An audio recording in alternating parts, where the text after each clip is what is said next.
ማነሽ አንቺ ከሱ ለውሻው ስትሰጪ የተራረፈ ነገር ካለ ስጪው አይደል የሚባለው? አይሁድ ራቁቴን እንደሰቀሉኝ አንተም ራቁቴን መሳል ጀመርክ ካለው መንፈስ ቅዱስ። በእድሜ ትንሹ ዮሐንስ ወንጌላዊ ነው፣ በእድሜ ትልቁ ቅዱስ ጴጥሮስ ነው። መድኃኔዓለምማ በየቀኑ ቢመጣ አስባችሁታል?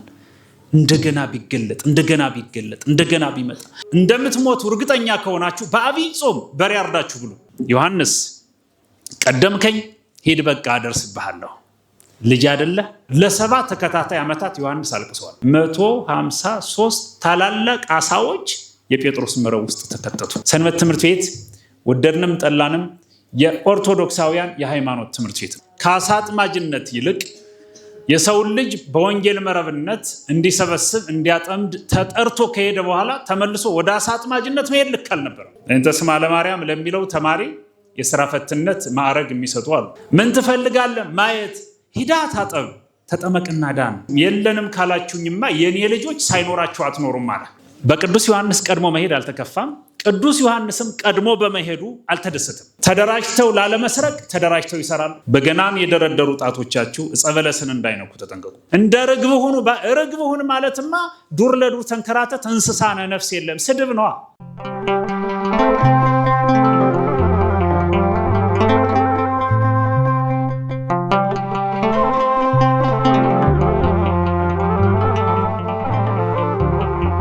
እንደምን ሰነበታችሁ? እንኳን አደረሳችሁ። የእመቤታችን የቅድስተ ቅዱሳን የድንግል ማርያም በዓለ ልደት የተከበረበት 2033ኛው በዓለ ልደት የተከበረበት ንፍሮ ያላለቀበት ዕለት ነው ዛሬ። ትኩስ ነው። ዮም ነው ያልነው፣ ዛሬ ነው ያልነው። ነገ ወይም ትላንት አይደለም፣ ዛሬ። የእመቤታችን በዓለ ልደት ሁልጊዜም በሕይወታችን ውስጥ ትኩስ መሆኑን፣ የማይቀዘቅዝ የማይደበዝዝ መሆኑን ከምናስረዳባቸው ምክንያቶች አንዱ ዮም ምንለው ነው። ዛሬ ደስታ ሆነ ነው ምንለው። አስተውላችሁታል? ግን ዛሬ ነው፣ ትላንት አይደለም። ዛሬ ነው የተወለደችው ማለት ነው። በእኛ ቤት፣ በእኛ እምነት፣ በእኛ አእምሮ፣ በእኛ ስነ ልቡና የተወለደችው እመብርሃን ዛሬ ነው። የተወለደችው እኛ አእምሮ ላይ ነው። ሊባኖስ ተራራ ድረስ አንሄድም፣ እኛ አእምሮ ውስጥ ነው ያለችው። እንዴት ነበር የተወለደችው? ምን ይመስል ነበር አንልም፣ እዚህ ውስጥ ነው ያለችው። ስትወለድ እናያታለን በእምነት እና በረከቷ ከሁላችን ጋር ይሁን። የትምህርታችን ርዕስ ቢሆን የፈለኩት እግዚአብሔር ከረዳን ጥብርያዶስ የሚል ነው። ርዕሳችን ይሄ ነው። በዚህ ርዕስ ነው የምንማረው። ጥብርያዶስ የምትለዋን ቃሏን እስኪ ተናገሩልኝ። እስኪ መኖራችሁንም ለወቅ እንዲያው ደህና መሰንበታችሁንም ይጠቅማል ለማወቅ። ጥብርያዶስ በሉ እስኪ። እስኪ ግድ የለም ጣና በሉ እስኪ። ጣና ማለት ነው በሌላ አነጋገር። ሩቅ ሀገር ወይም ሌላ ስም ኑሮት ነው እንጂ ጥብርያዶስ ማለት ጣና ማለት ነው። በባህሪ የሚመሳሰሉ ናቸው። በጥብርያዶስና በጥብርያዶስ ዙሪያ ገባ በአንድ ወቅት በተፈጠረ ከአገልጋዮች ጋራ በተገናኘ በሆነ አንድ ነገር ዙሪያ ነው የምንማማረው። በተለይ ዛሬ ላይ ያለችዋን ቤተ ክርስቲያንና አገልግሎቷንና አገልጋዮቿን ልናይ የምንችልበት ርዕስ ነው ብዬ አስባለሁ። እግዚአብሔር ከሁላችን ጋር ይሁን። ጥብርያዶስ በዮሐንስ ወንጌል ምዕራፍ 21 ላይ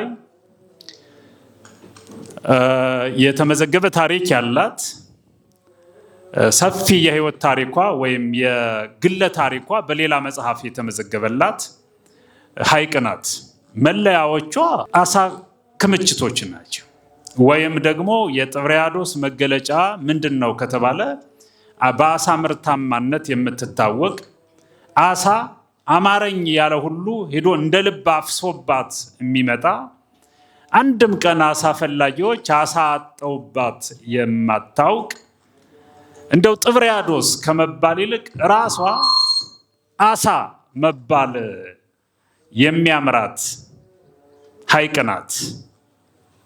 አሳዎች የሚራቡባት፣ ብዙ ተባዙ የተባሉ አሳዎች በትክክል እየበዙ እየተባዙ የሚገኙባት ሐይቅ ናት ጥብርያዶስ ማለት እና ጥብርያዶስ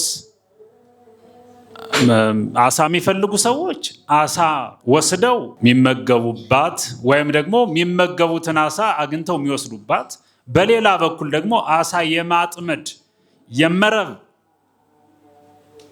አጣጣል ስልጠና የሚሰጥባት ጭምር ሐይቅ ናት።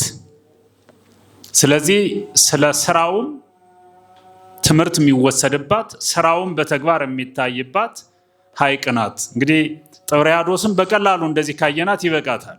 ምንፈልገው ይሄ ስላልሆነ በአንድ ወቅት ወንድሞቼና እህቶቼ ምን ሆነ መሰላችሁ? በዚሁ በወንጌሉ እንደተጻፈው እንደተለመደው ቅዱስ ጴጥሮስ ከሌላ ከ6 ጓደኞቹ ጋር የሚበላ አስፈልገው። የሚበላ አስፈልጎት የሚበላ ሊያገኝ ወደሚችልበት መሄድ ነበረበት ሙያውን ተጠቅሞ እና በጥብርያዶስ የማይታጣ ነገር ቢኖር አሳ ነው። የማይታጣ ስለመሆኑ ግንዛቤ ያለው፣ አሳ የማጥመድ ችሎታም ያለው፣ ከመረብ ጋር ተገናኝቶ ያደገ፣ መረብና ቅዱስ ጴጥሮስ ተያያዥነት ያላቸው ሰዎች ፍጡራን ናቸው። ቅዱስ ጴጥሮስ 58 ዓመቱ ነው በዚያ ጊዜ። ከሌሎቹ ሐዋርያት በእድሜ ከፍተኛውን ደረጃ ይወስዳል። በእድሜ ትንሹ ዮሐንስ ወንጌላዊ ነው። በእድሜ ትልቁ ቅዱስ ጴጥሮስ ነው። በዚህ ጊዜ ቅዱስ ጴጥሮስም ቅዱስ ዮሐንስም አንድ ላይ ነበሩ። በአጠቃላይ 7ቱ ሐዋርያት ክርስቶስ ከተነሳ በኋላ በአንድ ስፍራ እያሉ ራባቸው። ሲርባቸው መስረቅ አልነበረባቸው። መስረቅ የረሃብ ማስታገሻ አማራጭ አይደለም። በሚቻለው በየጸጋው መስራት ነው። ቅዱስ ጴጥሮስ ባይፈቀድለትም አሳ ለማጥመድ ግን ተነሳ። አሳ ላጠምድ እሄዳለሁ ይላል መጽሐፍ ቅዱስ። አሳ እንዳያጠምድ የተከለከለ ከአሳ አጥማጅነት ይልቅ የሰውን ልጅ በወንጌል መረብነት እንዲሰበስብ እንዲያጠምድ ተጠርቶ ከሄደ በኋላ ተመልሶ ወደ አሳ አጥማጅነት መሄድ ልክ አልነበረም። ይሄ የሚተች ስራ ነው። ግን እንዳልኳችሁ ነው። ቀጥታ ሌላ ማይሆን የምግብ ማግኛ መንገድ መጠቀም አልነበረበትም። እና ብሎኛል፣ ጌታዬ ጠርቶኛል አሳ እንዳላጠምድ ብሎ የተሻለ ማዕረግ የተሻለ ክብር ሰጥቶኛል። ሆኖም ግን ከመሰርቅ ተው ያለኝንም ቢሆን ብሎ የተሻለ አማራጭ ነው። በመሰረቱ ይሄ ጥሩ ነው። የቆሎ ተማሪ እያለን ምን እናደርግ ነበር መሰላችሁ? የቆሎ ተማሪ እንግዲህ እንደሱ ባህታዊ ነው። በመሰረቱ የቆሎ ተማሪ ማለት ባህታዊ ነው። የሚበላ ነገር እንኳን ኮረጆ ውስጥ የማያሳድር ማለት ነው። አሁን ይበላል፣ ለነገ አይመለከተው። ግን ሳይበላ ውሎ ደግሞ የማያውቅ በታሪክ አጋጣሚ የቆሎ ተማሪ ነው። ስለዚህ ዛሬ ሰርግ ቤት ይሄዳል። ሰርግ ቤት ያለውን ትርፍራፊ ለቃቅሞ ቀምሶ ካገኘም ለነገው ይዞ ይሄዳል። ካላገኘ ግን ዛሬ ከበላ በቂ ነው። ዛሬ ሐሙስ ነው ወይም ደግሞ ባለ 50 ነው። በባለ 50 የለቃቀመውን ኮቸሮ አብይ ጾም ሲመጣ ወይም ሌላ ቀጥሎ ያለ ሌላ ጾም ሲመጣ እንዲበላ የሚገደድበት አጋጣሚ ይፈጠራል። እንዴት አትሉኝም? የሚበላ የሚባል ነገር ጎጆ ውስጥ የለም። ሰፈር ቢሄድ ማንም ዞር ብሎ አላየው ይላል። በረሃብ ሊሞት ነው ይሄ ልጅ። ያለው አማራጭ በባለ 50 የሰበሰበውን ኮቸሮ ጸሎት አድርጎ ጌታዬ ሆይ እንደ ባህታዊው እንደ እንጦንስ ጅግራዋን ጎመን እንዳረክለት እባክህ። ይሄ ስጋ የተነካካ ስጋ እንኳን አይኖረውም። ስጋም ቢሆን ከ50 ቀን ቆይታ በኋላ በእውነት የስጋነት ጣፋጭነት አይኖረውም። የበከተ ተራ ከምግብነት የወጣ ተራ ውዳቂ ነገር እኮ ነው። ተረፈ ምግብ ነው በመሰረቱ ለተማሪ የሚሰጠው አይደለም። ማነሽ አንቺ ከሱ ለውሻው ስትሰጪ የተራረፈ ነገር ካለ ስጪው አይደለም የሚባለው። አንዳንዶቹ ደጋግ ኢትዮጵያውያት እናቶች ደግሞ ለኢትዮጵያ ሊቃውንት ስፖንሰር የሆኑ ጨው ብቻ ሳይሆን እንጀራ ብቻ ሳይሆን ጨው ጨምረው የሰጡት ምግብ ብቻ ሳይሆን ምርቃት ጭምር የሰጡ ከተናካሽ ውሻ እነሱ መሃል ላይ ሆነው በልሂድ የምትይዘውን ይዘህ ተሜ ደናዋል ይግለጽልህ አይዞህ በርታ ብለው መርቀው ተናካሽ ውሻቸውን ይዘው እንደዚህም አታግለው ሊቃውንትን ያሳደጉ ሊቃውንትን የወለዱ ያሳደጉ ኢትዮጵያውያን እናቶች መኖራቸውን አንዳንዶቹ ግን ከሃይማኖቱ ሙቀት ነፃ የሆኑ ሰዎች እንተ ስማ ለማርያም ለሚለው ተማሪ የሥራ ፈትነት ማዕረግ የሚሰጡ አሉ። ስለዚህ በእንደዚህ አይነት አማራጭ አጥቶ የሚበላው ካጣ በዐቢይ ጾም በባለ 50 የሰበሰበውን ኮቸሮ ይበላል። እንዳታሙን ነው እኔ በግልጽ የምናገረው፣ ይበላል። እሱ ብቻ እንዳይገርማችሁ ፍትሐ ነገሥታችን ስታነቡ ምትበሉት የማታገኙ ሆኖ ውላችኋል። ብታድሩ ሳትበሉ እንደምትሞቱ እርግጠኛ ከሆናችሁ በዐቢይ ጾም በሬ አርዳችሁ ብሉ። ይኸው እየፈቀድኩላችሁ ነው። ደስ የሚለው በሬ አይደለም ቁራሽ እንጀራ በጠፋበት ምድር እንዴት በሬ ታገኛለህ? ግን ፍትሐ ነገሥቱ ምንድነው የሚያዘው? የምትሞትበት ደረጃ ላይ በዚህ ምክንያት የሚፈጠረው የጤና እክል አንተን ላትመለስ የሚያሰናብት ሆኖ ከተገኘ በጾም ቀን የሚያገድፍ ነገር መብላት ተፈቅዷል። ተጠንቀቁ። እንዲሁ ዝም ብላችሁ እንዳታፍሱ። በማርያም በጥንቃቄ ስሙኝ። ስለዚህ የቆሎ ተማሪው አማራጩ መስረቅ አይሆንም። አማራጩ በባለ 50 ቢሆን የሰበሰበውን ኮቸሮ ጸሎት አድርጎ ጌታ በደል እንዳያደርግበት ይመገበዋል። ያው የወዳደቀ ስለሆነ የማርያም ስም ሲጠራበት ትኩስ ምግብ ስለሚሆን እንጂ የምግብነት ማዕረጉም ስለሌለው ያን ይበላና ለነገ ዛሬ ይማራል የነገ ካህን ለመሆን፣ ዛሬ ይማራል የነገ ሊቀ ጳጳስ ለመሆን፣ የነገ ሐዋርያ ለመሆን። ግዴለም ኃጢአት ነው ይሄ፣ ሃይማኖት አይደለም፣ ስነ ምግባር ነው፣ ጾም ነው፣ መሻር ካለበት የተሻረ ብሎ ያደርገዋል። አማራጭ፣ የመጨረሻ አማራጭ ቅዱስ ጴጥሮስ ከዛሬ ጀምሮ አሳ እንዳታጠምድ የሰው ልጆችን ብሎ ክርስቶስ መርጦ ከወሰደው በኋላ አማራጭ የነበረው ወደ አሳ ማጥመድ መመለስ ነው። ቀለል ያለች ናት እንጂ ስተት ነበረቻት ውስጧ። ስለዚህ ለምን የሥራ ፍላጎቱን ተቸህ እንዳትሉኝ፣ የሥራ ፍላጎት ይኸውም በዚህ ሽምግልና ሽማግሌ ሆኖ ስራ መስራት አለብኝ አሳ ላጠምድ እሄዳለሁ ሲላቸው እንዴ አንተ ትልቁ ሰው አንተማ ሄደህ ብለው ተነስተው አብረው ሄዱ። እንዴት አይነት ደስ የሚል ጥበብ መሰላቸው። ድሮ ትዝ ይለኛል እኛ መምህሮቻችን ሲያስተምሩ በዚያ በኩል እያረሱ ነው የሚያስተምሩ። በዚያ በኩል 5-6 ተማሪዎች፣ በዚህ ተማሪዎች፣ እዚህ ላይም ተማሪዎች፣ እዚህም ተማሪዎች ያስቀምጣሉ። 4 ግሩፕ ማለት ነው። እያረሱ ሲሄዱ እዚያ ላይ ላለው ተማሪ ነግረው ይመለሳሉ፣ ለዚህኛውም ነግረው እንደገና ሲመለሱ ደግሞ መያዛቸውን ቸክ እያደረጉ ይመለሳሉ። እንዴት ዋጋ ከፍለው እንዳስተማሩን አስባችሁታል?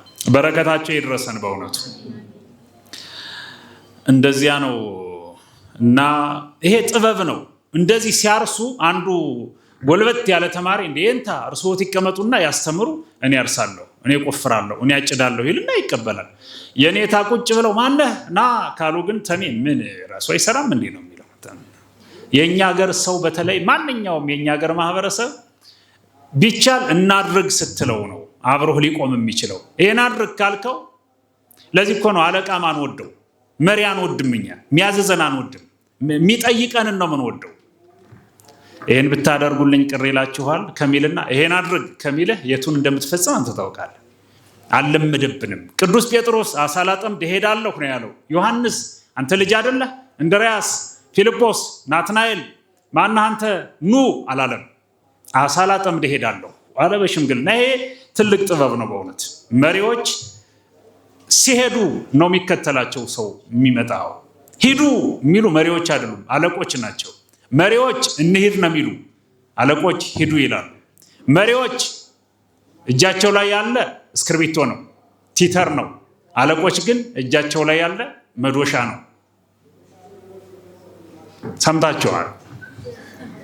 ስለዚህ ቅዱስ ጴጥሮስ የመሪነት ጠባይ ነው የታየበት። ተነስቶ በንግግሩ ተነስተው ተስበው አብረው ሄዱ። ከዚያ በኋላ ጥብርያዶስ ወደምትባለዋ ሐይቅ ሄደው አሳ ማጥመድ ጀመሩ። ቅዱስ ጴጥሮስ አሳ የማጥመድ ልምዱ ከፍተኛ ነው። መረቧም ቅዱስ ጴጥሮስ ጋር ትተዋወቃለች። መርከቡ አለ፣ መረቡ አለ፣ አሳም አለ። አሳ ብቻ እንዳይመስላቸው አመሻሽ ላይ ነው ሄዱ። አሳዎች ሊከማቹ ሊሰበሰቡ ወደ አንድ በግሩፕ ወደ አንድ ቦታ ሊመጡ የሚችሉበት ክፍለ ጊዜ ነው። ግን ምን ዋጋ አለው? የጴጥሮስ መረብ ከባህር አሳ ጋር መገናኘት አልቻሉ። ሌሊቱን ሙሉ ደከሙ። ሌሊቱን ሙሉ አለ ያሉትን ጉልበት፣ ጥበብ፣ ብዙ ነገር ሆኑ። እንደው በስተት አንድ እንደው አልፎ መሄድ አሳ አይገባም። እንደው ሲዘጋባችሁ እንደዚህ ነው የሚሆነው። አሳውና መረቡ ይተያያሉ፣ ይተዋወቃሉ፣ አብሮ አደግናቸው። በሌላ አነጋገር ይሄ መረብ የብዙ አሳዎችን ሕይወት የቀጠፈ መረብ ነው። ዘመዶቻቸውን በመውሰድ የሚያውቁት መረብ አሁን በጠላትነት መታየት ጀመሩ። ዛሬማ ብለው ያመፁ ይመስላል። በእነሱ አመፅ የሚቀሩ አሳዎች ግን አልነበሩ። ያን ቀን የአሳዎች አመፅ ተሳክቶለታል። አንገባም አሉ። አንገባም ስላሉ ሳይሆን እንዳትገቡ ስለተባሉ አልገቡ። መረቧም መያዝ አቅቷት ሳይሆን እንዳትይዥ ስለተባለች አልያዘችም። የቅዱስ ጴጥሮስ የማጥመድ ክህሎትም ቢሆን ባለበት ነበረ፣ ግን እንዳትችል ተብሏል። አያችሁት? ስልጣንም እንዳትችል ከተባለ ባለበት ይቆማል። መረቡም እንዳታደርግ ከተባለ ባለበት ይቆማል። አሳ መሸከም የለመደ የመረብ ጀርባ ስራውን አቆመ። አሳዎችም ባላችሁበት ዛሬ ዘር እንዳትሉ ተባሉ፣ ባሉበት። መሀል ላይ ወገኖቼ፣ ወንድሞችና እህቶቼ፣ መሀል ላይ ትእዛዝ ከተሰጠ ሁሉም ይቆማል። ታስታውሱ የለ ሩቅ ለምን እንሄዳለን? ነፍስና ስጋችን። አሁን ይሄን ማይኩን ነፍሴን ጌታ ፈልጌሻለሁ ነይ ቢላት ማይክ የለ፣ የቆመ ሰው የለ አይደለም። እግዚአብሔር ካዘዘ ባለበት ሁሉ ይቆማል። መረቡን ከአሳው፣ የጴጥሮስን ጥበብ ከመረቡ የለየ እግዚአብሔር ነው። ለምን አትሉኝም? አሳ ሳይያዝ ማደር እንትን አይልም? አያሳዝኑም? እንደዚያ ሲደክሙ ራቁታቸውን ሁሉ የገባሉ። ቅዱስ ጴጥሮስ ራቁቱን ነበር እና እንደዚህ ሲደክሙ አድረው አደሩ። ምንም ጠዋት ላይ መድኃኔ ዓለም ተገለጠላቸው። ይገለጠልን መድኃኔ ዓለም ተገለጠላቸው። አዩት፣ ተጠራጠሩ። አንደኛ ራቅ ያለው አካባቢ ነበሩ፣ ወደ ባህር አካባቢ ነበሩ። በሌላ በኩል ደግሞ ከተነሳ በኋላ የታየው መስቀል ላይ ባለው መልክ አይደለም። ቅዱስ ዮሐንስ በመሰረቱ ነገረ ክርስቶስን በሚመለከት ቅዱስ ዮሐንስ ይመስክር። ቅዱስ ዮሐንስ እንደ ቅዱስ ጴጥሮስ ከመስቀል አልሮጠም። ቀራንዮ ላይ ነበረ። የአምላኩን የመድኃኔ ዓለምን መልክ ቅዱስ ዮሐንስ ቀራንዮ ላይ ያውቀዋል። እስከ ደሙ ያውቀዋል። እስከ ተቆረሰ ስጋው ያውቀዋል። አጥንቱ በረዶ መስሎ ዮሐንስ ያውቀዋል። በአንጻረ መስቀል ቆይሞ ዮሐንስ በከየን ዘይብል ወይሌ አማውተ ከርሱ ከመነደ እሳት እየ ይለዋል ዲያቆኑ ሲያዜም በግብረ ሌሊት ስትሰማው። ዮሐንስ ክርስቶስን ማየት ብቻ አይደለም፣ በተመስጦ ከማየቱ፣ በፍቅር ከማየቱ፣ በሃይማኖት አይን ከማየቱ የተነሳ ያለቅስ ነበረ። ለ7 ተከታታይ ዓመታት ዮሐንስ አልቅሷል። ክርስቶስ ተቀብሮ ክርስቶስ ተነስቶም ዮሐንስ ያለቅስ ነበረ። ቁጽሮ ገጽ ሆኖ 70 ዓመት ኖረ ይለዋል። ከ70 ዓመት ቆይታ በኋላ በ99 ዓመት አካባቢ ከአንደኛው መቶ ክፍለ ዘመን መግቢያ ጫፍ ላይ ወደ ብሔረ ሕያዋን ተሰውሯል። ዛሬ ዮሐንስ በሕይወት ነው ያለ። በረከቱ ከሁላችን ጋር ይሁን። እሱ አየው። ቀራንዮ ላይ የሚያውቀው ነበር። ከቀራንዮ ወርዶም አየው። ማን ነው ይሄ ሲሉ ጌታ እኮ ነው አላቸው። ስለ ክርስቶስ መልክ ዮሐንስ ይጠየቅ። ለሱ ነው ስዕል አድኖንም የሰራው። ይሄን ስዕል አድኖ የኢየሱስ ክርስቶስን ስቅለት የሰራው ዮሐንስ ወንጌላዊ ነው። ዮሐንስ ወንጌላዊ ሲስል ይሄ አልነበረም። ይሄ ግምጃው ወይም ልብሱ አልነበረም። እስከዚያ ድረስ የሰቀሉት ራቁቱን ነው ማለት ነው። ኋላ በተለመደው ያየውን በአይኑ ያየውን እየሳለ ዮሐንስ ራቁቱን አድርጎ እየሳለው አይሁድ ራቁቴን እንደሰቀሉኝ አንተም ራቁቴን መሳል ጀመር ካለው መንፈስ ቅዱስ አስተካከለው። መንፈስ ቅዱስ አስተካክሎት የሳለው ስዕል ይሄ ነው ራሱ። ስለዚህ ዮሐንስ ይጠየቅ። ስለ መልክዓ ክርስቶስ፣ ስለ መልክዓ ኢየሱስ፣ ስለ መልክዓ መድኃኔ ዓለም መጠየቅ ካለበት ዮሐንስ ይጠየቅ፣ ይመስክር። ጌታ እኮ ነው። ጴጥሮስን እኮ ነው ጌታ እኮ ነው አለው። ጌታ ነው እንዴ? ደንግጠው ልብስ ያለበሰው ልብሱን ለብሶ እየወደቁ እየተነሱ ልጆቼ አላቸው። አሁን ልጆች የሚያስብል ነገር አለ? አንተ ጴጥሮስ አሳ ማጥመድ የሚባል ነገር እንዳትነካው አላልኩም? ተነስ ብዬ ያመጣው ከአሳ አጥማጅነት ወደ ሰው ሰብሳቢነት ወደ ሰው አጥማጅነት ከመደበኛ ከስጋዊ መረብ ወደ ወንጌል መረብ እጆችን አላገናኘሁም? እንዴት ወደዚህ ትመጣለህ የሚያስብል ነገር ነበረ አላለም ጌታ። እንዴት መጀመሪያ ይሄን ሳታሟሉ አላለም መድኃኔዓለም። የጎደለ ነገራችንን በመንገር ሊያቆስል የሚችል ጌታ ሳይሆን የጎደለብንን ሊሞላልን በመቁሰል የሚደሰት ጌታ ነው መድኃኔዓለም። ስሙ የተመሰገነ ይሁን። ሰዎች የቆሰለ ነገራችን ላይ እንጨት መጨመር ያስደስታቸዋል። ቆስለን ከሆነ የቆሰለው ነገር ሲፈስ ደሙ ማየት ይፈልጋሉ። የህመማችን ልክ አቁስለው እንደገና አቁስለው ማየት ሁሉ የሚያስደስታቸው ሰዎች ይኖራሉ። መድኃኔዓለም ግን የኛ ቁስለት ሳይሆን የኛ ድህነት ስለሚያስደስተው ቆስሎ መዳናችን ነገረን። ጉድለታቸውን መናገር ሳያስፈልግ ልጆቼ አላቸው። የእግዚአብሔር ልጆች ስንል እኮ ከዚህ ወስደነው ነው። እኛ በፍላጎት ተደራጅተን እኛ እኮ የጌታ የመድኃኔዓለም ልጆች ነን ስላልን አይደለም። እራሱ መድኃኔዓለም ልጆቼ አላቸው። አቤት አሉ። የሚበላ ነገር አላችሁን አላቸው። አሁን እንደሌላቸው ያውቃል። እንደሌላቸው እነሱ መናገር አለባቸው። እንደሌላቸው ሳይናገሩ ቢሰጣቸው ምን ሰጠን እንኳን አልነው። ዝም ብሎ ቢሰጠን ሰጠን ስላለው ሰጠን ነው የሚል ሰው እኮ አይደል? የላችሁማ ከሌላችሁማ ብሎ መስጠት ነው የለመደው። እንደዚያ ነው ያስለመደ። መዳን ትፈልጋለህ? አዎ ዳና። ምን ትፈልጋለህ? ማየት። ሂዳ ታጠብ ተጠመቅና ዳን ሲል አልሰማችሁም? የሚበላላችሁ የለንም። ትክክለኛውን ነገር ሲነግሩት አዎ የላችሁም፣ የሌላችሁ ግን በዚህ ምክንያት ነው አላቸው። የሌላችሁ ነገር ይኖር ይሆን እህቶቼ ወንድሞቼ? አሁን እናንተ አብዛኞቹ ወጣቶች ናችሁ። ላይኖራችሁ የሚችል ትዳር ነው በብዛት። እንግዲህ የሌላችሁ እናንተ ነው የምታውቁ። ምን አስጨነቀኝ እኔ የሌለኝን እኔ ነኝ የማውቀው። እናንተም የሌላችሁን እናንተ ነው የምታውቁት። የሌለንን በቸርነቱ ይሙላልን መድኃኔዓለም። የላችሁም ይሄ ነገር አለ የላችሁም የለንም ካላችሁኝማ የኔ ልጆች ሳይኖራችሁ አትኖሩም ማለት እንዴት ደስ እንደሚል አስባችሁታል? ሳይኖረው የሚኖር የኔ ልጅ ሊኖር አይገባም። በሉ እስካሁን ሌሊት ድካማችሁ ባላነሳ አለ። ሌሊቱን ሙሉ ሲደክሙ አድሮ የለንም። አሁን ግብረ መልሱ ይመጥናል ወገኖቼ፣ ወንድሞቼ፣ እህቶቼ አስባችሁታል? ሌሊቱን ሙሉ ሲደክሙ ያደሩ ሰዎች የለንም ሲሉ አያሳፍርም ወይ? የተማራችሁ ሰዎች፣ የምትሰሩ ሰዎች፣ የምትነግዱ ሰዎች፣ የምትሮጡ የምትወድቁ የምትነሱ ሰዎች ስትጠየቁ የለንም ስትሉ ሳይኖራችሁ ሲቀር ይከፋችኋል አይደል? አንዳች የአቅጣጫ መሳት እንዳለስ በህይወታችሁ ውስጥ የሚሰሩ ሰዎችን ያስደሱኛል። በነገራችሁ ላይ በተለይ ወደዚህ ወደ ከተማው ስትገቡ እነዚህ ምንድነው የሚባሉ ድሪም ላይት የሚባል ግሩፕ አለ። ትርጉሙን አላውቀው፣ ብቻ የከተማውን እኛ የምንረግጠውን መሬት የሚያጸዱ ትክክለኛዋን ሔዋንን ማያት ትክክለኛውን አዳምን ማየበት የሥራ ዘርፍ ብላ በሀፈ ገጽ ከማለት ይሄም አይደል? ለፍተ ጥረ ግረ ብላ ማለት ማደለ? ሌባ ላለመሆን እኮ ነው ይሄን የሚያደርጉት። ተደራጅተው ላለመስረቅ ተደራጅተው ይሰራሉ። ሊስትሮዎች አሉ። ጫኛ አውራጅ ነው የምትሉ ስሙን እንግዲህ ስትሉት ሰምቼ ነው። ጫኛ አውራጅ ምን ማለት እንደሆነ አላውቅም። ብቻ የኛን ሸክም የሚሸከሙልን ማለት የኔን ሸክም ተሸክሞ ወስዶ ዘርፎ ሰርቆ መብላት አቅቶት መሰለ። መጽሐፍ ቅዱስን በተግባር መተርጉም እንዳለበት ስለሚያውቅ በትንሽ በሚባል ስራ ደረጃ ላይ ያሉ ልጅ ሲደክሙ ውለው ደሞዛቸውን ተከልክለው የሚበሉት አጥተው ቤታቸው ሄደው ባዶ ጦማቸውን የሚያድሩ አሉ። የሚበላለህ ቢባል የለኝም መሆነ አትሰራም፣ ራስ ሰራ ነበር የሚሉ አሉ።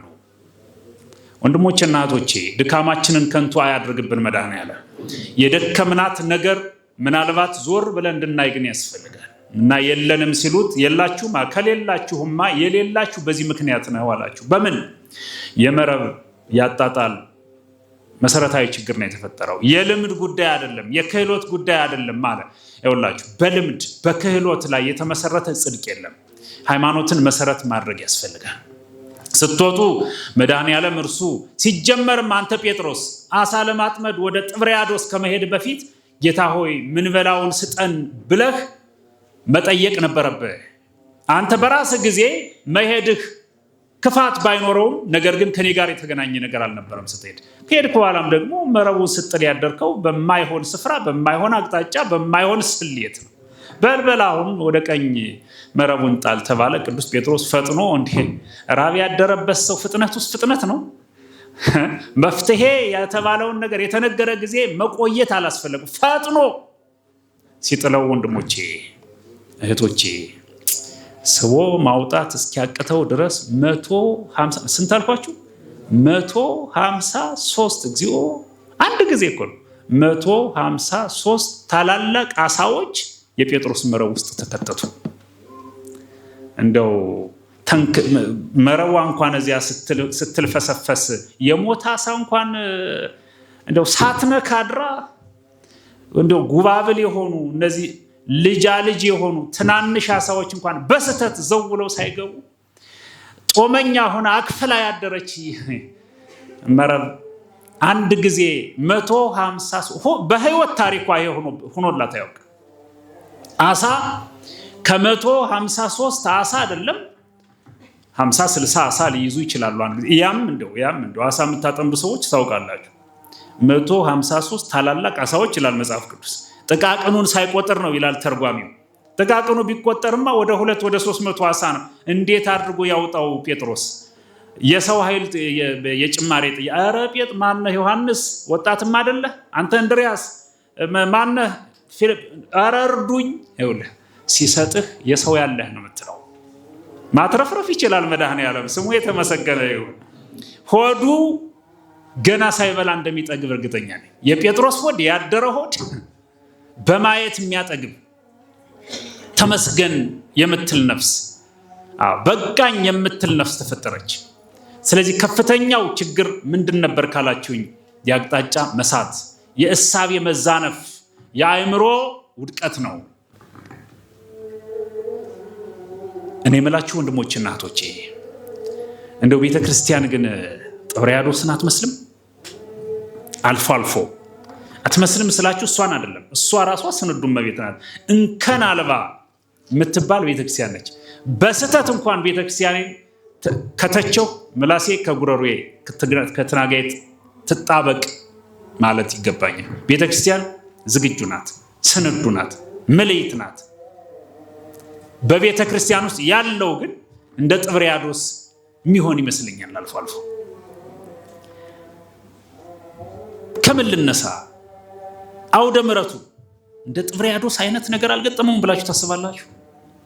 የሚሰብኩ ሰባኪያን በየቀኑ እየቆሙበት፣ በአይነት እየቆሙበት፣ በየዘርፉ የሰለጠኑ ሰባኪያን እየቆሙበት ግን አልበላሁም የሚል ምዕመን፣ ወንጌል አልሰማሁም የሚል ምዕመን፣ ከመረቡ ያልተገናኘ አሳ የለም ከተማ ውስጥ። ጥብርያዶስን አውደ ምሕረቱ ይመስለኛል አልፎ አልፎ ሳየው። ሰባኪው ይጮሃል፣ ይሄው ማይክ ይዞ ጉረሮ እስኪሰነጠቅ ይጮሃል። መረቡና አሳው ግን የተገናኙ አይመስልም። ለምን? አንድ ትልቅ የተሳተ አቅጣጫ አለ ማለት ነው። ማህሌቱ ጥብርያዶስን አይመስልም? ሌሊቱን ሙሉ ሲደክሙ የሚያድሩ ሊቃውንት በየአይነቱ የሚያዜሙ፣ የሚወሩ፣ የሚዘሙ፣ የሚጸነጽሉ፣ የሚሄዱ፣ የሚመጡ፣ የሚያሸበሽቡ መላእክትን የሚመስሉ ሊቃውንት እጅጉኑ ሲደክሙ አድረው አንዳንድ ጊዜ ግን ፍሬ አላገኝ ሲሉ አይታያችሁም? በነፍስ ምናልባት ማህሌቱ በሰላም ካልሆነ የተቆመው፣ በትህትና ካልሆነ የተቆመው፣ በትዕቢት ከሆነ በሆነ የማይረባ ኮተት ያካተተ ማህሌት ከሆነ እንዴት መክሰር እንዳለ ታስታውሳላችሁ። መቅደሱ ጥብርያዶስን አልፎ አልፎ አይመስላችሁም? ደካሚዎች ብዙ ትርፉ ትንሽ፣ የድካም አቅጣጫ መሳት፣ የሥራ አቅጣጫ መሳት ያለ አልመሰላችሁ? ቤተ መቅደሱንም በሉት፣ ማህሌቱንም በሉት፣ አውደ ምሕረቱንም በሉት፣ ለምን እዚያ ድረስ እንሄዳለን? ሰንበት ትምህርት ቤቶቻችን ነው እንጂ መረብና አሳው ተለያይቶ ያለ አይመስላችሁ? አሁን ባህር ዳር ውስጥ ካልተሳሳት 100 በላይ ሰንበት ትምህርት ቤቶች ይኖራሉ። በግምት ነው። አዳራሾች አሳዎች አሉባቸው። ያለ አሳ ባዶ ወንበሮች ያሉባቸው ሰንበት ትምህርት ቤት አዳራሾች የሉም። እንደመታደል ሆኖ ፈለገ ገነት ቅዱስ ጊዮርጊስ መሪ ሰንበት ትምህርት ቤት ነው። እውነት ለመናገር ያው ምስክርም ስለሆነ ያው ዛሬም ስልጠና ተሰጥቶ የማየው ፍሬዎችን የማየው መረብና አሳ የተገናኘበት ሰንበት ትምህርት ቤት አይደል? ይሄን እንደ ድል ቁጠሩት፣ እንደ ድልም እንደ ገድልም ውሰዱት። እንድትቀጥሉበትም እየመከርኳችሁ ነው። አልፎ አልፎ ግን ይገጥማል። በእርግጥ ጥብርያዶስ ላይም የተፈጠረው አንድ ቀን ነው። በሐዋርያት የህይወት ዘመን አይደለም። አልፎ ግን አዳራሹ ባዶ እንዳይሆን መዝሙሩ ይዘመራል፣ ስብከቱ ይሰበካል፣ ጸሎቱ ይጸለያል። ምኑ ይባላል ስንወጣ አላችሁን ስንባል ኧረ የለንም የምንባል አይነት እንዳንሆን መጠንቀቅ ያስፈልጋል። የምትዘምሩ ልጆች፣ የምታገለግሉ ልጆች በተለያየ መንገድ ስትወጡ ምን አለህ ብንባል ኧረ ምንም እንዳትሉ መጠንቀቅ ያስፈልጋል። የምትዘምሩት በቀኝ በኩል መሆን አለበት። የምትሰብኩትም የምትሰበኩትም በቀኝ በኩል የያዛችሁት ከበሮ መረብ ነው። እናንተ አሳዎች ናችሁ። ልትጠመዱበት የተሸከማችሁት ይሄን የመሰለ በገና መረብ ነው። እናንተ ልትጠመዱበት ተፈልጎ ነው። ማጥመድ የሚለው ነገር ሁለት ትርጉም እንደሚኖረው አውቃለሁ። በቅኑ በበጎ በኩል ውሰዱት። የእናንተ ነፍስ ተጠምዳ ወደ ገነት ልትሄድ የምትችልበት የእናንተ የዛሬ በገና ተመራቂዎች የእናንተ መረብ እጃችሁ ገብቷል። እናንተም መረብ ውስጥ ገብታችኋል። ከዚህ በኋላ ለምግብነት አገልግሎት ውላችኋል። ማን ነው የሚመገባችሁ? መንፈስ ቅዱስ ነዋ። የእግዚአብሔር ሆናችኋል፣ ታድላችኋል። በዚህ አጋጣሚ ሌላም ጊዜ ተናግሬዋለሁ። በገናን የነኩ የደረደሩ ጣቶቻችሁ ዕፀ በለስን እንዳይነኩ ተጠንቀቁ። እደግመዋለሁ። በገናን የደረደሩ ጣቶቻችሁ ዕፀ በለስን እንዳይነኩ ተጠንቀቁ። ተጠቀሙበት ማለቴ ነው። በገና ለተሰበረ ማንነታችን፣ ነፍሳችን፣ መንፈሳችን፣ ልባችን፣ አእምሯችን አስተማማኝ ወጌሻ ነው። ስለዚህ መረቡና አሳው የተገናኘበት እንደሆነ እያየሁ ነው። ይሄኛው ሰንበት ትምህርት ቤት በእያንዳንዱ ሰንበት ትምህርት ቤት ስንሄድ ግን ያንም ቢሆን እየተቸው አይደለም። ያንም ቢሆን አልፎ ይሄ ይሆናል እያልኩ ነው ያለሁት። በዋናነት ጥብርያዶስ የሚለውን ርዕስ ሳነሳ ጥብርያዶስ ውስጥ በጥብርያዶስ ዙሪያ ገባ የተፈጠረው ሲደክሙ እኮ አድረዋል። ምንድን ነው የጎደላቸው? የድካም ችግር አይደለም እኮ የጥበብ ችግር ነው። አሁን በቤተ ክርስቲያናችን ውስጥ ያለን አገልጋዮች የጎደለን እምነትና ጥበብ ነው። እንደ እባብም እንደ ርግብም መሆን አልቻልንም። እንደ እባብ እንሆን ስንል እስከ መርዟ ድረስ እባብ እንሆናለን። እባብ እንደ እባብ ሁኑ ነው እንጂ እኮ እባብ ሁኑ አይልም መጽሐፍ ቅዱስ አይደለም። እንደ ርግብ ሁኑ ነው እንጂ ርግብ ሁኑ አላለንም። እንደ ርግብ ሁኑ፣ ርግብ ሁኑ ማለትማ ዱር ለዱር ተንከራተት እንስሳ ነህ፣ ነፍስ የለም፣ ስድብ ነዋ። እንደ እባብ ሁኑ ሲለን መጽሐፍ ቅዱስ እባብ ሁነን ተገኘን። ስንቀድስ እንደ እባብ ሳይሆን እባብ እንሆናለን። ስንሰብክ እንደ እባብ ሳይሆን እባብ እንሆናለን።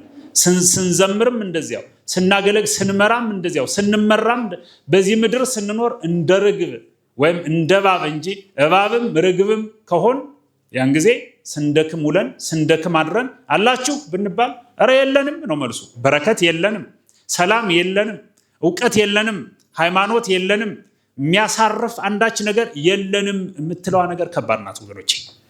ወንድሞቼና እህቶቼ በዋናነት ላስተላለፍ የፈለግኩት መልእክት በጥብርያዶስ በአንጻረ ጥብርያዶስ የእኛን አገልግሎት አገልጋዮችንና የአገልግሎት ክፍሎችን ነው። የጽዋ ማህበራት አሉ፣ ጥብርያዶሶች ናቸው። አደረጃጀቱ ጥሩ ነው፣ እውቅና ይሰጣቸዋል። ስራ አስፈጻሚዎች አሉ፣ አባላቱ አሉ፣ አዳራሹ አለ፣ ከበሮ አለ፣ ጸናጽሎ አለ። በዚያ ውስጥ ያሉ አገልጋዮች ግን አልፎ እንደነ ጴጥሮስ ሲደክሙ ውለው ሲዘምሩ ውለው አላችሁ ቢባሉ ኧረ የለንም የሚሉ ይፈጠራሉ። ይህ አሁን ትችት ወይም ሐሜት ሳይሆን እንዳንሆን ማስተማሪ ነው። ኧረ ተሳስተሃል፣ ሙሉ ነው፣ የጎደለ ነገር የለም ካላችሁ ደግሞ በጣም ጥሩ ደስ ይላል። የምንፈልገው እሱንም አይደል። ሰንበት ትምህርት ቤት ወደድንም ጠላንም የኦርቶዶክሳውያን የሃይማኖት ትምህርት ቤት ነው። የአብነት ትምህርት ቤቶች የሊቃውንቱ የሚወጡበት የሚፈበረኩበት ነው። የአብነት ትምህርት ቤት ምዕመናን ሃይማኖታቸውን ሊያጸኑ የሚችሉበት በሃይማኖት ሊታነጹ የሚችሉበት ደግሞ ሰንበት ትምህርት ቤት ነው። ሌላ ምን አማራጭ አለ? በቃለ ዓዋዲው በተሰጠው ስርዓት መሰረት ስላልተቀረጸ ዛሬ ወጣ ገባ ማለቶች አሉ። በእውነቱ ቃለ ዓዋዲው ታነቡታላችሁ አይደለም? አንቀጽ 21 ነው ልበል። አንቀጽ 21 እሱ ላይ ምንድን ነው የሚለው? እኛ እንድንኖር ያዛል አይደል? ካህናት በማስተማር ዲያቆናት እንደዚህ ይላል አይደለም? የታሉ እኮ የታለን ነው። ስለዚህ ይሄ ከንቱ ድካም ነው የሚያደርገው። ያኛውም ይሄኛውም መካከለኛውም ድርሻውን እስካልተወጣ ድረስ ስንደክም አድረን ወገባችን ሲጎብጥ እናድርና የታለ ሌሊቱን ሙሉ ስትሰሩ ያገኛችሁት አሳ? ኧረ ምንም። ያው በእግዚአብሔር ቸርነት መኖር ነው የሚመጣ። እዚያ በኋላ እስከ መቼ በእግዚአብሔር ቸርነት ብቻ ብለን እንኖራለን? ድርሻችን መወጣት አለብና። የጥብርያዶስ እና የዙሪያ ገባዋ ታሪክ በየአደረጃጀቶቻችን፣ በየክፍሎቻችን፣ በየግሩፖቻችን መደገም የለበትም። እህቶችና ወንድሞቼ እንዴ አሳ እያለ አሁን እዚህ ሰንበት ትምህርት ቤት የሌላ አሳ አለ? ይኸውልህ ከበሮ አሳ ነው። ምን አሁን እኮ የሌለ ይሄ በሙሉ አምሮበት ተውቦ እንደዚህ ማይኩ ምኑ ተሟልቶ ነን። እና ጥብርያዶስን ስታይ የሌለ ነገር የላትም፣ ሁሉ አላት። ከውጭ መጥቶ ከሷ የሆነው ሊወስድ የሚፈልግ ሲመጣ ግን በተንሸዋረረ መንገድ ይመጣና ዳቦው ላይ ተቀምጦ ውሎ መሄድ ረሃብተኛ ይፈጠራል። አሳውን ተንተርሶ ተኝቶ አድሮ ሲራብ የሚያድር ይፈጠራል። መዝሙር፣ ስብከት፣ ስልጠናዎች፣ አስተዳደሮች፣ ሌላም ማጽዳቂ ነገሮች ባሉባት ቤተክርስቲያን ባሉበት ሰንበት ትምህርት ቤት ውስጥ ሆኖ እንደ ቅዱስ ጴጥሮስ ትርፉ ድካም እንዳይሆን መጠንቀቅ ያስፈልጋል። ማስጠንቀቂያ ሳይሆን ትምህርት ነው። እና ዛሬ ሐዋርያት ኢየሱስ ክርስቶስንም ያዩበት ነው። እንደገና ተገለጠላቸው። ይገለጥልን መድኃኔዓለም። እንደገና የምትለዋን ነገር ነግሬያችሁ ልጨርስ። እንደገና መገለጥ ማለት ምን ማለት ነው? አንድ ጊዜ ከተገለጠ አይበቃም እንዴ ልንል እንችላለን። ያስፈልገናል ወገኖቼ፣ ወንድሞቼ። መድኃኔዓለምማ በየቀኑ በየጊዜው እንደገና ይገለጥልን እንጂ ትናንት መስቀል ላይ ተገለጠልን። ደሙ ሲፈስ አየነው፣ ስጋው ሲቆረስ አየነው፣ አጥንቱ ነጭ በረዶ መስሎ አየነው። እንደገና ደግሞ መቃብሩ ውስጥ የነበረ ጌታ መቃብሩን ፈንቅሎ ወጥቶ በራሱ ስልጣን መቃብሩ ሳይከፍት ወጥቶ ነው እንጂ መቃብሩ እንደተዘጋ ወጥቶ በክብር ተገለጠና ታያቸው። ሰላም ለእናንተ ይሁን አላቸው። ማዕዳቸውን ባረከላቸው። አሁን ደግሞ ስለዚህ ደግሞ ሲገለጽ እንደው እስኪ ሩቅ ለምን ትሄዳላችሁ? እንኳን መድኃኔዓለም አንጻራዊ አይደለም አሁን የምናገረው። እኔ በየሳምንቱ እዚህ ሰንበት ትምህርት ቤት ብመጣ ቅር ይላችኋል? ልምጣ እኮ አየህ፣ አንተ ተራ ብላቴና ቄስ ና እያልክ ነው። መድኃኔዓለምማ በየቀኑ ቢመጣ አስባችሁታል? እንደገና ቢገለጥ እንደገና ቢመጣ በህይወታችን ውስጥ ደግሞ ትናንት ልንሞት ከነበረበት ሊያድነን መጣ። ትናንት ከረሃብ ሊያድነን መጣ። ትናንት ከብዙ በልጅነት ጊዜ ሊጥሉን ሊሰብሩን ከሚችሉ ነገሮች ሁሉ ታድጎ ከእናታችን እቅፍ በላይ ተመችቶን ክንዱ፣ ከአባታችን ትከሻ በላይ ተመችቶን ትከሻው ሳይዝል ተሸክሞን በየቀኑ ሲገለጥልን ነው። አሁንም እየተገለጠልን ነው። መገለጫ መንገዱን ሊለያይ ይችላል እና የመድኃኔዓለም እንደገና የምትለዋን ነገር ፈልጊያት ነው። በቃኝ ብሎ ነገር የለም። አንድ ጊዜ በቃኝ የሚሉ ነገሮች ትሰማለህ አይደለም? በውጭ አካባቢ አንድ ጊዜ ይሆናል፣ አንድ ጊዜ በልቶ የማይበቃው ትውልድ አንድ ጊዜ ድኛለሁ ይላል አይደል? መዳን አንድ ጊዜ ነው። ኢየሱስ ጾሟል፣ ኢየሱስ ምናምን የሚል ተሰሙ የለ? ወሬ ነው ምለው በእኔ ቤት እንደዚህ አይነት ወሬ ስሰማ አንድ ጊዜ አይበልም። እንደገና መገለጥ አለበት መዳን። እንደገና መሰቀል አይደለም፣ እንደገና መገለጥ። የተገለጠ እኮ በተለያየ ጊዜ በተለያየ መንገድ ነው እና በጥብርያዶስ ዙሪያ ገባ ያለው ታሪክ በእኛ ቤተክርስቲያን ውስጥ እንዳይደገም፣ በመዋቅራት ውስጥ እንዳይደገም፣ ጉድለት እንዳይኖር፣ አቅጣጫ መሳት፣ የአስተሳሰብ የእሳቤ የስርዓት አምልኮ መዛነፍና መዛባት እንዳይኖር በጥንቃቄ ማገልገል ይኖርብናል። በየደረጃው በተለይ ጴጥሮስ አለ ቤተክርስቲያን ውስጥ፣ ዮሐንስም አለ ቤተክርስቲያን ውስጥ። ታስታውሱ የለ ቅዱስ ጴጥሮስ እና ቅዱስ ዮሐንስ የመድኃኔዓለምን ከመቃብር መነሳት ሰሙ። እየተሯሯጡ ወደ መቃብሩ ሄዱ። የመዛነፍ እንዳይፈጠር ነግራችሁ ልጨርስ ነው። ሲሄዱ ዮሐንስ ወጣት ስለሆነ እየሮጠ ሄደ፣ ቀደመው። ጴጥሮስ አልከፋው። አንድ ጊዜ የማረሳው አንድ ሯጭ፣ እኔ በፕሮግራም አልከታተልም እንጂ መቼም ቤት ላይ ቴሌቪዥን ሲከፈት ታያለህ አይደል? ቤተሰብህ የሚያየውን ነገር ታያለህ። እና ሩጫ፣ በስፖርት ውስጥ ደግሞ ሩጫ አያለሁ፣ እወዳለሁ፣ እጠላለሁ አልላችሁ። እኔ አያለሁ፣ ሲያዩ አያለሁ። አልሸፈን ችግር እኮ ነው። ኃጢአትም ነው ብዬ ስለማላምን ሲያዩ አያለሁ። ሩጫ የሚባለውን ነገር አየዋለሁ። ሌላውን ግን ስለማይገባኝ ብዙ አላየውም እውነት ለመናገር።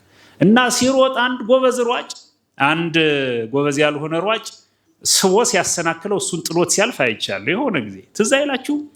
ስፖርትና እናንተ ትዝ ይላችኋል? እንደዚህ አይነት አልተሰማውም ጴጥሮስ። ዮሐንስ ቀደምከኝ፣ ሂድ በቃ አደርስብሃለሁ። ልጅ አይደለ? እኔም ድሮ እንዳንተ ነበርኩ። ሂድ ብሎ ደስ ብሎት ልጅ ወጣት ስለሆነ ቀደመኝ። በቃ ሄዶ እሱ የጌታን መቃብር ሊያይ ነው። እሱ እዩ የተባለውን ቀድሞ ሊያይ ነው። እኔም ቢሆን ደርስበታለሁ ይሂድ ብሎ ደስ ነው ያለው። እንደዚህ አይነት መቀዳደሞች ሲኖሩ የሚያኮርፊ ጭኔ ተቀምጬ ምናምን የሚል የሚያጎረመርማል። አባት እንደዚህ አይልም። አባት ልጁ ብርጭቆ ሲሰብርበት እሰይ ልጄ ነው የሚለው። ለምን? ከተኛበት ተነስቶ ብርጭቆ መያዝ፣ ከዚያ ብርጭቆ ወሮሮ መጣል ቻለ ማለት እኮ አደገለት ማለት ነው። እሰይ ልጄ ያደገልኝ ማለት ነው ይላል። እናት ጡቷን ልጇ ሲነክሳት ልጅ ያደገልኝ ጥርስ አወጣልኝ ማለት ነው ተመስገን ትላለች። ጡቷ እየደማ እሷ ተመስገን ትላለች። አየህ፣ አባት እናት ስንሆን እንደዚህ ነው ትርጉም የሚሰጠው ነገር። ቅዱስ ጴጥሮስ እና ቅዱስ ዮሐንስ እየተሯሯጡ ሲሄዱ ቅዱስ ዮሐንስ እየሮጠ ሄዶ መቃብሩ አጠገብ ሲደርስ ለካ ቀድሜው የመጣው አባቴን ነው እንዴ? ቀድሞ ማየት ያለበትን ግን ማየት ያለበት ቅዱስ ጴጥሮስ በቅዱስ ዮሐንስ ቀድሞ መሄድ አልተከፋም። ቅዱስ ዮሐንስም ቀድሞ በመሄዱ አልተደሰተም። አስተውሎት የተጨመረበት ወጣትነት ይሏቸዋል። ይሄ ነው። ቀድሜዋለሁ፣ ወጣት ስለሆኑ ወደ መቃብሩ ወደ ምስጢሩ እውነት ወዳለበት ላይ የምፈልገውን ላይ ወደ ማየበት ስፍራ ቀድሜ መሄድ ፍላጎቴ ገፍቶኝ በሄድም አባቴን ግን ቀድሜዋለሁ ማለት ነው። መቆየት አለብኝ። አባቴማ ይቅደም፣ ትልቁን ነገር አባቴ ቀድሞ እኔ ተከትዬ ልይ። የሚያምር እንደዚያ ነው። አባቴ ሲቀደም እኔ ስከተል ነው ብሎ መቃብሩ ሄዶ መቃብሩ ውስጥ ግን ሳይገባ ጠበቀው። ይቻላል? ትችላላችሁ ወይ እናንተ? አሁን እንደዚህ አይነት ትልቅ ነገር እፊታችሁ ሆኖ ትታገሳላችሁ ወይ? እንታገሳ። እኛ ቀድመን አይተን ካላበላሸነውን ሞት የለ። ቅዱስ ጴጥሮስ ትልቁ እንዲቀድም እድል ፈንታውን ጽዋ ተርታውን አሰፋ። በወጣቶች ህይወት ውስጥ ዮሐንሳዊ ህይወት ያስፈልጋል። ከኋላ ያለውን ያለመናቅ፣ ከፊት ያለውንም ቀድሞ ያለመጨበጥ ማለት ነው። ከኋላ ያለውን አባቱን ጠበቀው፣ ከፊት ያለውን ትልቁን ነገር ለአባቱ ቅድሚያ ሰጠው። በእንደዚህ አይነት መከባበርና መቀዳደም ቅዱስ ጴጥሮስ ሄዶ እናንተ አባቴ ግባ እኔ ልከተል ብለው እንዴት አይነት መከባበር እንደሆነ አያችሁት? እንዴት አይነት መዋደድ ገቡ። ዛሬ ሰራኢው ካህንና ንፍቁ ካህን የሚሰጡትን አገልግሎት ስናይ የጴጥሮስና የዮሐንስ ምሳሌ ነው ይሉታል መተርጉማኑ። ስለዚህ ወደ መቃብሩ ገባ። ጴጥሮስ አየ፣ ዮሐንስም አየ። አሉ። እሱ ይለብሰው የነበረ ልብስ ነው፣ ከራሱ ላይም ይጠመጥመው የነበረ ይጎናጸፈውም የነበረ ልብስ ነው። ልክ ነው ብለው ሁለቱም ተረድተው ሁለቱም ተመልሰው መጡ። ስለዚህ በመሮጥ በመንፈሳዊ ህይወት ውስጥ ያለው ሩጫ ብስለትን፣ አስተዋይነትን፣ ያልተዛነፈ መሆንን ማካተት አለበት። የቅዱስ ጴጥሮስ ሌሊቱን ሙሉ ድካም የፈጠረው መስተካከል ያልቻለ መጀመሪያ የተዛነፈ ነገር ስለነበረ ነው። ጠቅለል ባለ መንገድ ጥብርያዶስ እና በጥብርያዶስ ዙሪያ ያሉ ነገሮች እንዲሁም ደግሞ ጥብርያዶስን መሰረት አድርገው በጥብርያዶስን አምነው ሄደው በጥብርያዶስ ውስጥ ምንም ሳያገኙ ሲደክሙ ያደሩ አገልጋዮች ዛሬ ላይ እኛን የሚተኩ ለኛ የሚያስተላልፉት መልእክት ስላለ ድካማችን ለመቀነስ ጥበበኛ መሆን፣ በቀኝ በኩል መጓዝ፣ ቅን ማሰብ፣ ጥሩ መሆን፣ ጥሩ መስራት ይገባናል የሚል መልእክት ነው ያለው። እግዚአብሔር ከሁላችን ጋር ይሁን። በሰላም አምሹ።